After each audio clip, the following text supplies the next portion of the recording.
Hey guys, welcome back. Jordan here at the Nutty Gnome Homestead. Today we're going to be propagating some of our elderberry cuttings. It's the middle of February and now's the time to be taking the cuttings. These guys are starting to break bud out, swell up a little bit. We had a couple 60, almost 70-degree days here, so they kind of got ahead of us, but these will still work. If you guys are interested in a couple cuttings, leave a message down below or contact us over on Nutty Gnome Homestead on Facebook. We'll get you guys hooked up. So this really is this simple, guys. I'm going to get you turned around here and I'm going to show you all the tools we need to get these done. So as you guys can see here, first off, we have our cuttings here. I like them between 6 and 8 inches long. But basically what you're looking for on a cutting is you want to have them to have 2 sets of nodes. One set here or one set down here, guys. That'll make you a good, healthy cutting. We're also going to use a rooting hormone. This is the one I like. Hormone 3. I'll leave a link to this down below. And guys, get you a good pair of shears. Make sure they're sanitized. I use rubbing alcohol on mine. These work really great for making these cuttings.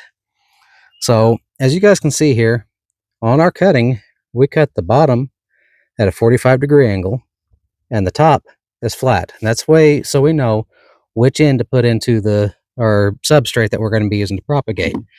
Now, this whole process literally only takes a few weeks. Elderberries are super simple. We got a rooting hormone here. We're just going to take our cutting, dip it around in here. Now, I use this mainly for elderberries, so I'm not too concerned. What I have here is just a bucket of wet play sand. It's nothing special, guys. Just go to your local big box store, get you some of the fine play sand, make sure it's nice and moist. I like to use hot water to moisten mine because it kills off any of the fungus gnats or anything that might be in it. And then all we're going to do is we're just going to push this down where it's in the soil, the sand here. And in a couple of weeks, those are going to start putting off roots. Show you guys this again. You don't need too much. We're going to dump some of that off. Move you guys a little closer. You can see the whole thing. Now, like I said, we got it cut at an angle here. We're going to come in at an angle. We're going to push that down. Now, this is just a clear shoebox from Walmart. It's nothing fancy, guys. Anything will work. I've even used the large aluminum roasting pans. You got some small ones. Just fill in. This one has started to break out in the last literally 24 hours. That's just part of it. Those will put off roots. And they'll put off roots real quick, guys. Really is simple. Now, see this one here? Whenever I cut this one, this is the top. I got a set of nodes here. I got a set of nodes here. This top here is dried. It's not going to make any new growth. So I'm trying to find this in the viewfinder. I'm going to cut this top part off. Discard that. Here on the bottom, this is my bottom set of nodes, and there's no nodes down here. So I'm going to cut this at a 45-degree angle. Discard that, and there's my cutting. We're going to take the sharp end, dip it in our rooting hormone.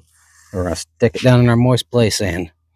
Now, in about 2 to 3 weeks, these are going to be a nice mass of white roots putting off here. These are not staying in here long term. These are just staying in here to propagate, get the roots going. And then from there, I'm going to transplant these into our 4-inch pots. And then these will be listed for sale. So, guys, it really is as simple to propagate your own elderberries. So we're going to take all of our cuttings that we have.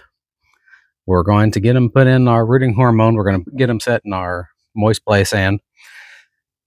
I'm going to cover this with a piece of saran wrap, a clear plastic top, just something to help hold in the moisture. I'll spritz this down every couple of days with a little bit of water.